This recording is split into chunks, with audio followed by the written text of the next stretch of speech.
अगर आप एक फ्रेशर हो, एक स्ट्रगल कर रहे हो जॉब के लिए, तो आप इस सिचुएशन को समझ पाओगे जब हम अपनी सारी स्किल्स को अच्छी तरीके से सीख लेते हैं।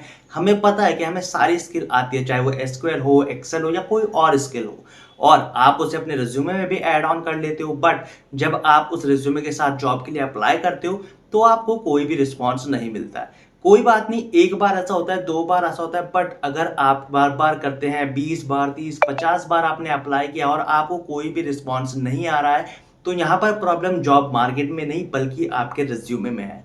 आखिर क्या वो मिस्टेक रहती हैं, कौन सी वो चीज़ें होती हैं जिनका हमें ध्यान रखना होता है, आज की इस वीडियो में मैं आपको बताने वाला हूँ, ताकि आप अपना रिज्यूमे अच्छे तरीके से इम्प्रूव कर सकें, उसे एटीएस फ्रेंडली बना सकें एंड जॉब को ग्रैब कर सकें। बिकॉज मैं जानता हूं कि आप लोगों के पास स्किल्स हैं, बट आप लोगों को सही रोड मैप नहीं पता। तो इस वीडियो के बाद आपको प्रॉपर रोड मैप मैं बताऊंगा, ताकि आप भी अपनी जॉब को ग्रैब कर पाओ।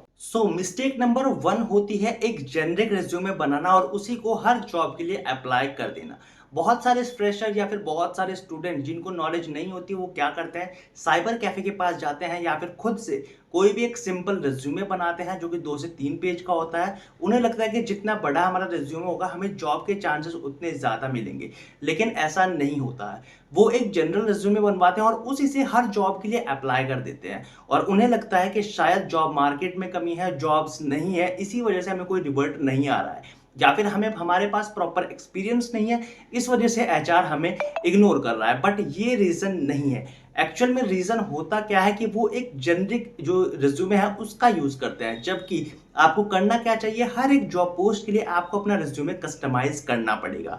आपको आपकी स्किल्स, आपके जितने भी एक्सपीरियंस हैं, जो भी आपके प्रोजेक्ट्स हैं, उनको अच्छे तरीके से ऐड ऑन करना पड़ेगा अकॉर्डिंग टू योर जॉब, और जिसके लिए आप अप्लाई कर रहे हो उसके लिए आपको थोड़ा बहुत कस्टमाइजेशन करना पड़ता है।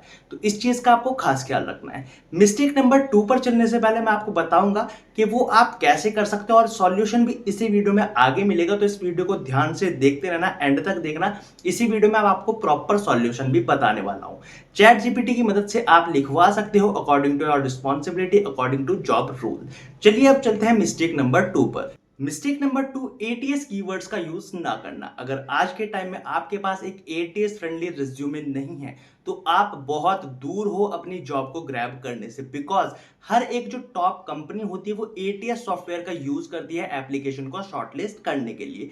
तो ये बहुत ज्यादा जरूरी है कि आप एटीएस फ्रेंडली रिज्यूमे बनाए जिसका स्कोर 80 अबव हो। और अगर आप एक एटीएस फ्रेंडली रिज्यूमे बनाना चाहते हो, तो हमारी ये वाली वीडियो देख सकते हो। इसमें जो हमने रिज्यूमे बताया है उसका स्कोर 98 आउट ऑफ 100 होने वाला है। साथ ही साथ मैं आपको बता दूं कि इस वीडियो के अंदर हमने ये डिटेल से बताया है, चाहे आप किसी भी डोमेन पे हो, आप फाइनेंस से हो, आप फार्मेसी से हो, आप मैनेजमेंट से हो, सेल से हो, मार्केटिंग से हो, हर किसी के कीवर्ड किस तरीके से निकालना है, किस तरीके से प्रोजेक्ट्स ऐड ऑन करना है, और किस तरीके से जो फॉर्मेट है वो यूज करना है, वो आपको इस वीडियो में डिटेल से बताया गया है। तो आप इस वीडियो को जाकर एक बार देख सकते हो। इसका लिंक मैं आपको आई बटन एंड डिस्क्रिप्शन में डाल दूंगा।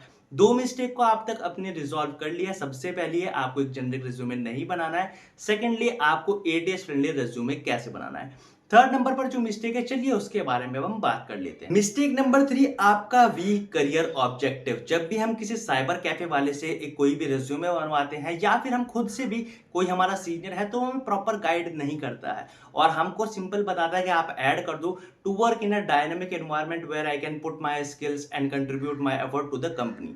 ये हर एक तीसरे रिज्यूमे में मिलने वाला करियर ऑब्जेक्टिव है, जो आपको इग्नोर करना है, अवॉइड करना है। इस तरीके के अगर आपने करियर ऑब्जेक्टिव लिखे हुए हैं, तो आप इसको भूल जाइए, छोड़ दीजिए। बिकॉज सबसे पहले जो आपके रिज्यूमे में होता है, करियर ऑब्जेक्टिव ही पढ़ा जाता है आपके नाम के बाद। तो ये बहुत ज्यादा जरूरी है कि आप एक अच्छा और स्ट्रॉन्ग करियर ऑब्जेक्टिव लिखें। अब इसको कैसे लिख सकते हैं, स्क्रीन पर मैं आपको दिखा देता हूं, इसका स्क्रीनशॉट ले लें, या फिर आप मेरे व्हाट्सएप ग्रुप और मेरे टेलीग्राम चैनल पर जाकर देख सकते हो। वहां पर मैंने डिटेल से सारी चीजें बताया है, लिंक आपको मेरी बायो में मिल जाएगा। जो भी आप अपना करियर ऑब्जेक्टिव लिख रहे हो, वो आपकी क्वालिफिकेशन एंड आपकी जॉब को स्पेसिफाई करना चाहिए। तो ये आप सिंपली लिख सकते हो। फॉर एग्जाम्पल, आपने बीकॉम किया है तो एक BCom graduate with skills of X Y Z, जो भी आपकी स्किल्स हैं वो उसमें आप ऐड ऑन कर सकते हो। इस तरीके से आपका जो क्वालिफिकेशन भी दिखती है, आपकी स्किल्स भी सामने आते हैं इन करियर ऑब्जेक्टिव।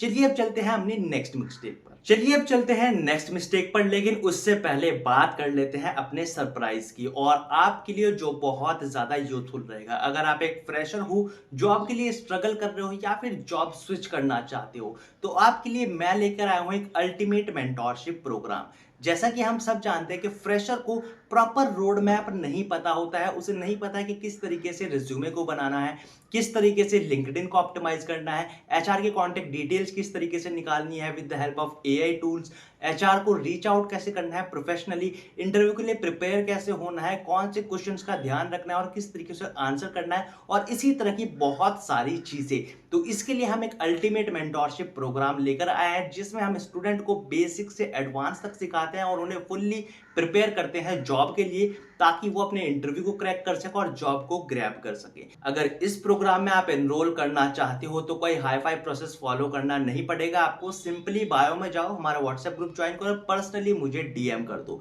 और सारी डिटेल्स मैं आपको प्रोवाइड कर दूंगा। बात करें अगर इसकी फी की, तो ये वन टाइम फी है जिसका प्राइस होने वाला है 599 रुपीज, और ये पूरी की पूरी लाइव सेशन रहेगा हमारा 3 से 4 दिन का, जिसमें हम आपको पूरी तरीके से प्रिपेयर करेंगे और उसके बाद आपको इसका रिकॉर्डेड वर्जन भी प्रोवाइड किया जाएगा। तो ये आपके लिए बहुत ज्यादा यूजफुल रहेगा अगर आप एक जॉब सीकर हो, फ्रेशर हो और करियर को लेकर कंफ्यूज हो। तो ध्यान रखें, अल्टीमेट मेंटोरशिप प्रोग्राम आपके लिए बहुत ज्यादा जरूरी है। हमने बहुत सारे स्टूडेंट को अपने सिखा भी दिया है, आप स्क्रीनशॉट देख सकते हैं। मिस्टेक नंबर 4 है आपका फॉर्मेट सही ना होना। अब बहुत सारे जो फ्रेशर्स होते हैं जिनको रिज्यूमे बनाना नहीं आता है, वो क्या करते हैं, कलरफुल टेम्पलेट्स निकालते हैं with the help of Canva, और अलग अलग प्लेटफॉर्म से वो कलरफुल टेम्पलेट्स निकालते हैं और उससे अपना रिज्यूमे बनाते हैं। उन्हें लगता है कि इन कलर से, इन सिंबल से, डिजाइन से हमारा जो रिज्यूमे है वो बहुत ज्यादा अट्रैक्टिव दिखेगा, लेकिन ऐसा नहीं है। ये जो डिजाइन है ये आपकी क्रिएटिव जॉब जैसे कि ग्राफिक डिजाइनिंग या फिर आपकी वीडियो एडिटिंग वाली जॉब होगी, उनमें चल सकता है। बट जब हम बात करते हैं कॉर्पोरेट की,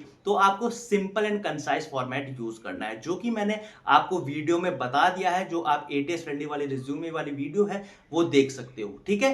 तो ये चीज आपको ध्यान रखनी है, और अगर आप इसको अच्छे तरीके से सीखना चाहते हो बेसिक से एडवांस है, तो अल्टीमेट मेंटोरशिप प्रोग्राम आप ही के लिए है, जाकर ज्वाइन कर लो। जो हमारी लास्ट और सबसे ज्यादा इंपॉर्टेंट मिस्टेक होती है वो है आपकी वीक और नो स्किल्स। यानी कि आप अपने रिज्यूमे में तो ऐड ऑन कर देते हो, फॉर एग्जांपल आपने ऐड कर दिया कम्युनिकेशन, लेकिन वो कम्युनिकेशन आपके अंदर होनी चाहिए, वो स्किल्स आपके अंदर होनी चाहिए। बहुत सारे स्टूडेंट मेरे ऐसे हैं कि वो लिख देते हैं हमारे पास एमएस ऑफिस की स्किल्स है, लेकिन एमएस ऑफिस में क्या, MS Word, MS PowerPoint, MS Excel, उसको डिटेल में लिखना पड़ता है। डिटेल में किस तरीके से लिख सकते हो, फॉर एग्जांपल आपको एमएस एक्सेल आता है तो उसको आप डिटेल में इस तरीके से लिखोगे, एमएस एक्सेल एडवांस एक्सेल। तो उसकी जगह आप डालोगे ब्रैकेट में वी लुकअप आता है, कंडीशनल फॉर्मेटिंग आती है, डाटा वैलिडेशन आता है, या फिर जो भी आपको चार्ट्स वगैरह बनाने आते हो उसको ऐड ऑन कर सकते हो। एसक्यूएल में आप, अगर आपके पास एसक्यूएल की स्किल्स है तो आप डाल सकते हो मुझे जॉइंस आता है, मुझे और सारी चीजें आती हैं, ठीक है। सिलेक्ट प्लस स्टार वाली जो हमारी स्किल्स हैं उनको ऐड ऑन मत करना, वो बहुत ज्यादा बेसिक होती हैं, ठीक है।